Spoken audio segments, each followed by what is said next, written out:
जय जोहार, जय हिंद। 100 डेज CGPSC चैलेंज में आपका स्वागत है। और आज हम लोग कर रहे हैं डे 17। और डे 17 में हम लोग क्या कर रहे हैं? यूनियन गवर्नमेंट, ठीक है, केंद्र सरकार, ठीक है, यूनियन गवर्नमेंट, सेंट्रल गवर्नमेंट। तो उसमें सबसे इम्पोर्टेंट जो यहाँ पे केंद्र सरकार में जो आते हैं वो क्या है? प्रेसिडेंट आते हैं, वाइस प्रेसिडेंट आते हैं, prime minister, council of minister आते हैं, ठीक है, अटॉर्नी जनरल ऑफ इंडिया आता है। साथ ही साथ एग्जीक्यूटिव का ही पार्ट है जो कॉन्स्टिट्यूशन बॉडीज़ जो है, जैसे कि इलेक्शन कमीशन, वो भी एक एग्जीक्यूटिव का पार्ट है और केंद्र सरकार के बहुत सारे काम करते हैं। दूसरा, ऑल इंडिया सर्विस, ये भी एग्जीक्यूटिव के अंदर आता है। यूनियन पब्लिक सर्विस कमीशन, ये भी एग्जीक्यूटिव के अंदर आता है, लेकिन क्या है, ये इंडिपेंडेंट ऑर्गेनाइजेशन है। दूसरा क्या है, कुछ ऑर्गेनाइजेशन होते हैं जो क्या है, स्टेटूटरी ऑर्गेनाइजेशन है, मतलब नियम कानून के थ्रू हम लोग बनाते हैं, वैधानिक निकाय होते हैं। जैसे कि इसमें क्या होता है, नेशनल ह्यूमन राइट कमीशन होता है, ठीक है, नेशनल ह्यूमन राइट कमीशन, राष्ट्रीय मानवाधिकार अधिनियम। उसके बाद आप बोल सकते हैं central bureau of investigation, CBI होता है, ठीक। तो जब हम लोग केंद्र सरकार की बात करते हैं या फिर सरकार कैसे चलता है उसकी बात करते हैं, तो हमको क्या पता चलता है यहाँ पे कि भारत में सरकार अगर देखा जाए किस टाइप से चलता है, तो आप एक हॉरिजेंटल इस टाइप से देख सकते हैं। लेकिन इसमें डिवीज़न ऑफ पावर है, मतलब सेपरेशन ऑफ पावर है। मतलब यहाँ पे एक लेजिस्लेशन होगा जिसको कार्यपालिका बोला जाता है। दूसरा क्या होता है, विधायिका, ठीक, लेजिस्लेशन बोलते हैं। और तीसरा क्या होता है, जुडिशरी होता है, ठीक। ये कम्प्लीटली सेपरेट है, इंडिपेंडेंट ऑर्गेनाइजेशन है। लेकिन भारत में क्या होता है, जो कार्यपालिका होता है, कार्यपालिका में आपको क्या आ जाएंगे, संसद के थ्रू हम लोग जो चुनते हैं, ठीक है, सरपंच, कल हम लोग देखे थे, पंच हो गया। उसके बाद क्या होता है, MLA हो गया। उसके बाद MP हो गया। तो MP जो बैठते हैं वो विधायिका में बैठते हैं, ठीक। और दूसरा जो है, यही MP क्या है, जब कोई पोस्ट आ जाता है तो वो क्या हो गया, कार्यपाल्य, ठीक है ना, एग्जीक्यूटिव, जैसे कि प्राइम मिनिस्टर। तो ड्यूअल डिग्री है, बोल सकते हो, डबल। और भारत में क्या होता है, जो कार्यपालिका होता है वो किसको उत्तरदायित्व रहता है, विधायिका को। तो कार्यपालिका, मोदी जी या फिर जो भी गवर्नमेंट है कुछ भी काम करेगा, लेकिन वो उत्तरदायी कहाँ पे रहेगा, विधायिका पे रहेगा। विधायिका किस, हमारे देश में क्या है, संसद है, ठीक है ना। इतना बेसिक आपको पता रहना चाहिए, ठीक। तो ये ऊपर से नीचे रहता है और हॉरिजेंटल ऐसे।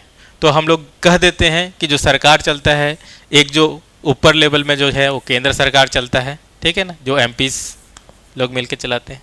दूसरा जो स्टेज में जो सरकार जो लाते हैं वो हम लोग क्या बोलते हैं, विधायिका, राज्य सरकार, जिसका मुख्यमंत्री CM रहता है। और तीसरा जो होता है पंचायती राज, जो सरपंच होता है, और वो कहाँ पे चलता है, ग्राम सभा जो बैठक होते हैं उसके थ्रू, डिसीजन के थ्रू चलता है, इस टाइप का है। तो ये एक तरीका है, हम लोग का एक पार्लियामेंट्री डेमोक्रेसी बोलते हैं, इस टाइप से चलता है। अब हाँ, दूसरा क्या है कि कुछ कुछ ऑर्गेनाइजेशन है, कुछ कुछ जो संस्थाएं हैं जो कार्यपालिका के, वो है संवैधानिक है, मतलब हमारे कॉन्स्टिट्यूशन में लिखा गया है उसका प्रोविज़न। जैसे कि इलेक्शन कमीशन ऑफ इंडिया एक संविधान की, फाइनेंस कमीशन जो आर्टिकल 280 में, कि देश का रिसोर्सेज को कैसे करके वितरण करेंगे, क्योंकि अब 3 अलग अलग लोग पावर संभाल रहे हैं। तो बोलेगा कि ये राज्य वाला हमेशा बोलेगा कि मेरे को ये चाहिए, केंद्र वाला बोलेगा कि मेरे ये चाहिए। तो ये केंद्र और राज्य के बीच हमेशा ताना बाना बने रहता है, ठीक है। कॉन्स्टिट्यूशन ने हम लोग को बताया है कि किस टाइप से पावर का वितरण है, अलग अलग लिस्ट के आधार पे। तो अगर आप शेड्यूल पढ़ेंगे तो शेड्यूल 7 में क्या है, लिस्ट है, केंद्र सरकार पे क्या नियम कौन लगा सकता है, राज्य सरकार क्या नियम लगा सकता है, इस टाइप का। और क्या है कि इंडिपेंडेंट बॉडी के थ्रू चलते रहता है। कुछ कुछ संस्थाएं क्या है कि नॉन कॉन्स्टिट्यूशन है, लेकिन उसको लीगली रूप दिया गया है, किसी नियम कानून के थ्रू बनाया गया है। तो जैसे कि human rights, national human right commission, तो है ना वो, या फिर जो CBI है, या तो फिर ED जो बोलते हैं, ED, तो वो क्या है कि वो पार्लियामेंट के थ्रू नियम से बना है, कुछ कॉन्स्टिट्यूशन में दिया गया है। तो आज उसी को पढ़ना था हम लोग को। तो जो यूनियन गवर्नमेंट में जो एग्जीक्यूटिव है, ठीक, एग्जीक्यूटिव में अभी मैं बता रहा था कि 2 ही है। एक क्या होता है, टेम्प्रोरी, 5 साल के लिए जो रहते हैं, इलेक्शन लड़के आते हैं। दूसरे जो एग्जीक्यूटिव में जो वर्क करते हैं वो परमानेंट रहते हैं, ठीक है ना। जो आप लोग परमानेंट बनने के जा रहे हो, जो आईएएस हो गया, आईपीएस हो गया पीएससी के थ्रू, तो ये परमानेंट रहते हैं। कुछ ये क्या है कि हर 5 साल में आते हैं, ठीक है ना। इस टाइप का दो तरह के एग्जीक्यूटिव हैं। तो इसमें सबसे इंपॉर्टेंट जो सबसे ज़्यादा क्वेश्चन आता है वो क्या है? प्रेसिडेंट, राष्ट्रपति। राष्ट्रपति इंपॉर्टेंट क्यों हो जाता है? क्योंकि सब जो नियम कानून इनके हाथ में ही बनता है, इनके हाथ से बनता है, ठीक है ना, इनके साइन से बनता है। कोई भी जैसे कि लॉ बनाना है तो सबसे पहले लोकसभा में जाएगा, फिर राज्यसभा में जाएगा, उसके बाद जब तक प्रेसिडेंट का हस्ताक्षर नहीं होगा बिल एक्ट में नहीं बदलेगा। तो उसका इलेक्शन कैसे होता है पता होना चाहिए, क्या योग्यता होना चाहिए, जैसे कि राष्ट्रपति बनने के लिए 35 साल होना चाहिए, आपको पता रहना चाहिए। और दूसरा क्या है कि भारत का नागरिक होना चाहिए, कौन सा ओथ लेता है, ठीक, उसका पावर क्या है, फंक्शन क्या है, ठीक, आपको पता रहना चाहिए। ऑर्डिनेंस मेकिंग पावर, जैसे कि जो संसद का जो पार्ट हो जाता है, राज्यसभा, लोकसभा और प्रेसिडेंट ऑफ इंडिया भी होता है। तो कभी कभी क्या है कि सरकार को इमरजेंसी में कुछ नियम बनाना पड़ेगा, तो क्या करेगा? क्या सबको फिर से बुलाएगा? क्या अलग अलग एमपी अलग अलग जगह पे काम कर रहे हैं, अचानक थोड़ा ना जाएंगे संसद में। तो सरकार एक कॉन्स्टिट्यूशन ने आर्टिकल 123 में ऑर्डिनेंस मेकिंग पावर दे दिया है। मतलब सरकार कोई भी पावर बना सकती है, लेकिन 6 महीने के अंदर उसको क्या करना है? रेक्टिफाई करना है। उसके बाद इमरजेंसी प्रोविजन है, कुछ हो जाता है, एक्सटर्नल एग्रेशन आ जाता है, तो वो क्या है कि कॉन्स्टिट्यूशन में लिखा है आर्टिकल 352। उसके बाद इमरजेंसी क्या है कि राज्य में भी हो सकता है। केंद्र सरकार कुछ बोला, राज्य सरकार सुना नहीं, ठीक है, अलग पार्टी का हो, तो क्या है कि दोनों के बीच विरोधाभास हो सकता है। तो केंद्र सरकार जो बता रहा है, आदेश दे रहा है, अगर उसको राज्य सरकार को लगता है और राज्य सरकार में कोई है गवर्नर लगता है, तो वो क्या है? इमरजेंसी लगा सकता है। तो ये है। उसके बाद राष्ट्रपति को क्या पता, जो है राष्ट्रपति, उसको हटाने के जो प्रोसेस है उसको अपीजमेंट बोलते हैं, महाभियोग बोलते हैं। तो ये आपको ये टॉपिक पता रहना चाहिए। दूसरा जो है वाइस प्रेसिडेंट, उसका कैसे इलेक्शन होता है, क्या क्वालिफिकेशन है पता होना चाहिए। और वाइस प्रेसिडेंट क्या होता है? चेयरपर्सन होता है किसका? राज्यसभा का। राज्यसभा का चेयरपर्सन है। अभी रिसेंटली वाइस प्रेसिडेंट ने क्या कर दिया है? रिजाइन कर दिए हैं। अभी रिसेंटली दोनों कांग्रेस और बीजेपी ने अपना उम्मीदवार लेके आ गए हैं। उसके बाद उनको हटा कैसे किया जा सकता है, खुद कैसे हट सकते हैं। तीसरा जो मोस्ट इंपॉर्टेंट है, prime minister. Actual real power इनके पास होता है, क्योंकि पीपल से चुन के जाते हैं, डायरेक्ट इलेक्ट होते हैं, ठीक। लेकिन राष्ट्रपति जो है इनडायरेक्ट, मतलब क्या है कि एमपी एमएलए लोग मिलके चूज करते हैं उनको। लेकिन प्राइम मिनिस्टर को क्या है कि उठेंगे तो पूरा सब लोग लोकसभा में वोट दे के आते हैं। तो इसको अपॉइंटमेंट कौन करता है? तो कौन? राष्ट्रपति अपॉइंटमेंट क्या है? राष्ट्रपति करेगा, ठीक, क्योंकि राष्ट्रपति कॉन्स्टिट्यूशनल हेड है। उसके बाद उसके पावर क्या है, उसके फंक्शन क्या है, ठीक। Role of council of minister, तो इंडिया में क्या है कि पार्लियामेंट्री डेमोक्रेसी है, एक जने डिसीजन नहीं लेता, उनके जो समूह है काउंसिल ऑफ मिनिस्टर, वो लोग डिसीजन लेते हैं। और उसमें से जो नंबर 1 जो बोलते हैं वो प्राइम मिनिस्टर रहता है। प्रेसिडेंट के साथ इनका रिलेशन कैसे है और कैसे करके चेंज हुआ, ये पता रहना चाहिए। अगला क्या है? Council of minister. जो काउंसिल ऑफ मिनिस्टर है उसका कंपोजिशन क्या है, संरचना क्या है, ठीक। उनका कलेक्टिव रिस्पॉन्सिबिलिटी है, मतलब पूरे काउंसिल ऑफ मिनिस्टर में से अगर कोई भी एक रिजाइन करता है, ठीक है, मतलब क्या है कि पूरा उत्तरदायी उनके पास ही रहता है। तो कलेक्टिव रिस्पॉन्सिबिलिटी रहते हैं ये लोग। उन लोग का इंडिविजुअल रिस्पॉन्सिबिलिटी भी कुछ रहता है, व्यक्तिगत, वो पता रहना चाहिए। टाइप ऑफ मिनिस्टर क्या है, मिनिस्टर के किस टाइप के रहते हैं, ठीक है। कुछ कैबिनेट मिनिस्टर रहते हैं, कुछ इंडिपेंडेंट चार्ज के रहते हैं, और कैबिनेट मिनिस्टर ज़्यादा पावरफुल रहता है, ठीक, क्योंकि एक्चुअल डिसीजन वो लेते हैं। उसके बाद उनको चलाने के लिए कुछ कमेटियाँ रहती हैं, ठीक, अलग अलग कमेटी हैं, इतना बड़ा देश है, अलग अलग कमेटी रहती है। जैसे कुछ स्टैंडिंग कमेटी रहती है, कुछ एडॉक रहती है, अस्थायी समिति रहती है। उसमें क्या है कि कुछ कुछ सदस्य रहते हैं, 21 सदस्य, 31 सदस्य, अलग अलग सदस्य रहते हैं। और वो क्या करते हैं एक्चुअली पार्लियामेंट के थ्रू ये देश को डिसीजन मेकिंग में हेल्प करते हैं। अगला जो पॉइंट रहता है, कैबिनेट सेक्रेटरीट रहता है, ठीक, डे टू डे वर्क करने के लिए उनका रोल क्या है, फंक्शन क्या है। उसके बाद अटॉर्नी जनरल ऑफ इंडिया रहता है, भारत का महाधिवक्ता। क्या करता है? सुप्रीम कोर्ट, हाई कोर्ट में गवर्नमेंट का पक्ष रखता है जब भी ज़रूरत पड़ता है। तो उनका अपॉइंटमेंट कैसे होता है, उसका पावर क्या रहता है, उसका राइट और लिमिटेशन क्या है, ठीक है ना, ये पता रहना चाहिए। उसके बाद कॉन्स्टिट्यूशन बॉडीज, देश कितना अच्छा है कैसे पता चलता है कि उसके जो संस्थाएं हैं उसमें विश्वास लोग कितना करते हैं। अमेरिका में डोनाल्ड ट्रम्प, बिडेन आए, क्या है, ठीक है, कोई भी प्रेसिडेंट है, लेकिन अमेरिका का जो स्ट्रक्चर है उसका इंस्टीट्यूशन है बहुत स्ट्रांग है, इसलिए वो दुनिया में अपना बोलता है, ठीक। उसका एक व्यवस्था भी है। भारत स्ट्रांग कैसे है? भारत इसलिए स्ट्रांग नहीं है कि कोई एक्स पीएम है, ठीक है, या फिर कोई नया एक्स वाई पीएम आने वाला है, ठीक है। किसी के रहने या नहीं रहने से, जैसे कि अटल बिहारी वाजपेयी जी कहते कि ना देश चलते रहना चाहिए और देश में क्या होना चाहिए, ट्रस्ट बना रहना चाहिए। तो सबसे इम्पोर्टेंट जो ऑर्गेनाइजेशन है वो क्या है? एक तरह से निष्पक्ष इंडिपेंडेंट ऑर्गेनाइजेशन है, उसका खुद का इतना पावर है। जैसे कि टी एन शेषन सर थे, ठीक है, जब इलेक्शन कमीशन थे तो वो कहते थे I am not a part of the government, ठीक, गवर्नमेंट का पार्ट नहीं हो, लेकिन I am the structure of the, structure है गवर्नमेंट के, जो है जो हमारे देश का स्ट्रक्चर में से एक आते हैं।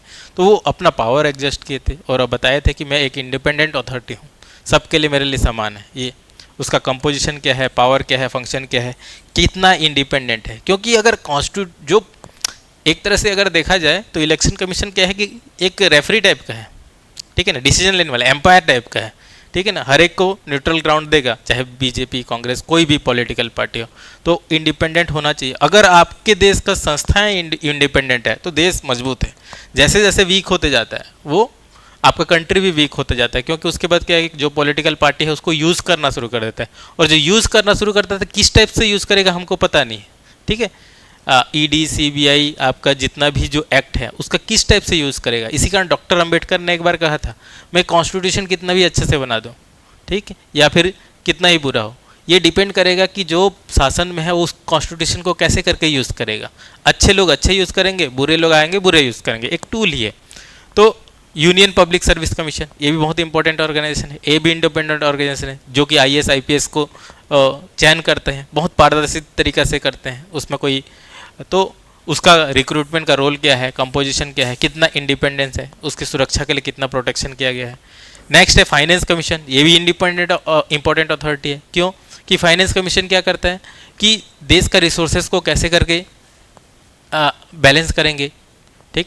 केंद्र सरकार के पास बहुत सारा पावर रहता है, बहुत सारे टैक्स लेने का क्षमता तो उन्हीं के पास है। जीएसटी आने के बाद तो पूरा मोस्ट ऑफ द पावर जो है पैसा टैक्स का केंद्र सरकार के पास है। तो केंद्र सरकार राज्य सरकार को कैसे कितना पैसा देगा, कैसे डिस्ट्रीब्यूट करेंगे, तो उसके लिए फाइनेंस कमीशन है, ये भी एक कॉन्स्टिट्यूशन बॉडी है, ये भी एक न्यूट्रल होना चाहिए, इंडिपेंडेंट होना चाहिए। तो उसका कंपोजिशन क्या है, फंक्शन क्या है, काम क्या है, ये चीज़।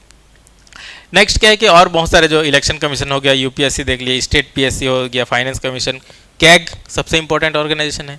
कैग क्या करता है कि गवर्नमेंट का जो बैलेंस शीट है उसको देख रेख करता है, हमारा जो पैसा है सही सरकार सही तरीके से यूज़ कर रहा है। और ये भी जब 2G 3G घोटाले की बात चल रहा था तो एक विनोद राय सर थे जो कैग के ऑडिटर थे, और उन्होंने ही पूरा इन्फॉर्मेशन बताया था कि हाँ कहाँ कहाँ पे क्या क्या घोटाला चल रहा है, ठीक है ना। तो उसका पूरा लेखा जोखा हमको कैग से पता चला था। अटॉर्नी जनरल ऑफ इंडिया है, एडवोकेट जनरल ऑफ इंडिया है, उसके बाद स्पेशल ऑफिसर्स हैं माइनॉरिटीज़ को बचाने के लिए। और माइनॉरिटीज़ के मतलब यहाँ पे कोई एक वो नहीं, माइनॉरिटी का यहाँ पे अर्थ लिंग्विस्टिक माइनॉरिटी से भी है, अलग अलग जो आपका जो भाषा रहता है ना वो भी एक माइनॉरिटी है। SC national commission of SC है, अनुसूचित जाति के लिए जो एक कमीशन बनाया गया है। एसटीज़ का एक ये है, ये भी कॉन्स्टिट्यूशनल बॉडी है, आपको पता रहना चाहिए इसका फंक्शन क्या है। जीएसटी काउंसिल जो नया बनाया गया, national commission of backwardness OBC का जो नया बनाया, तो किस टाइप का। कुछ जो संगठन है वो लॉ के थ्रू बनाए गए थे, इलेक्शन ट्रिब्यूनल हो गया, नेशनल ह्यूमन राइट कमीशन, इसको पढ़ना चाहिए, स्टेट सेंट्रल विजिलेंस कमीशन हो गया, सीबीआई हो गया, तो इन सब के बारे में आपको पढ़ना था। National commission for women, national commission पर ये क्या बोलते हैं एनजीटी हो गया।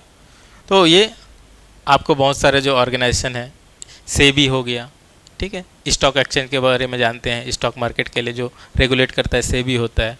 उसके बाद आरबीआई होता है, आरबीआई क्या करता है, जो मॉनेटरी जितना भी पैसा है उसको क्या करता है, कैसे करके इकोनॉमी चलेगा उसको निर्भर करता है। तो ये आज का टॉपिक था। अगर आज हम लोग देखते हैं कि आज आपको क्वेश्चन जो प्रैक्टिस करना है, सबसे पहले पहला क्वेश्चन है 2 नंबर का, what is the composition of finance commission. Finance commission जो वित्त आयोग का, उसका संरचना क्या है, 2 मार्क्स में लिखना है।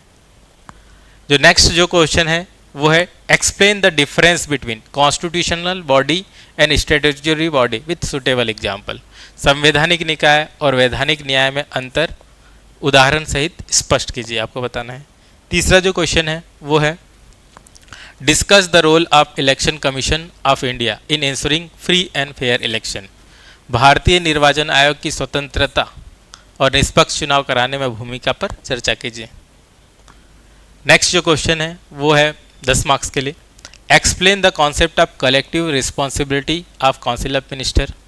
मंत्री परिषद की सामूहिक उत्तरदायित्व की अवधारणा को स्पष्ट कीजिए।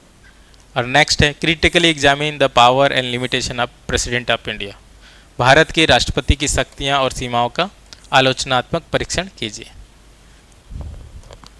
अगला जो क्वेश्चन 15 मार्क्स के लिए आपको प्रैक्टिस करना है वो है discuss the significance of independent constitutional authorities in strengthening Indian democracy. भारतीय लोकतंत्र को सुदृढ़ बनाने में स्वतंत्र संवैधानिक निकायों का महत्व पर चर्चा कीजिए। या discuss the role of statutory constitutional and extra constitutional body in cooperative federalism. तो सहकारी संघवाद में वैधानिक, संवैधानिक और अति संवैधानिक निकायों की भूमिका पर डिस्कस कीजिए। तो आप लिख सकते हैं और डायरेक्टली हमारे युवा चैलेंज टेलीग्राम चैनल पे भेज सकते हैं। साथ ही हमसे ज्वाइन करने के लिए 1 रुपीज़ पर डे अलग अलग कोर्सेस हैं, उसको युवा का ऐप डाउनलोड कर सकते हैं। थैंक यू, जय हिंद।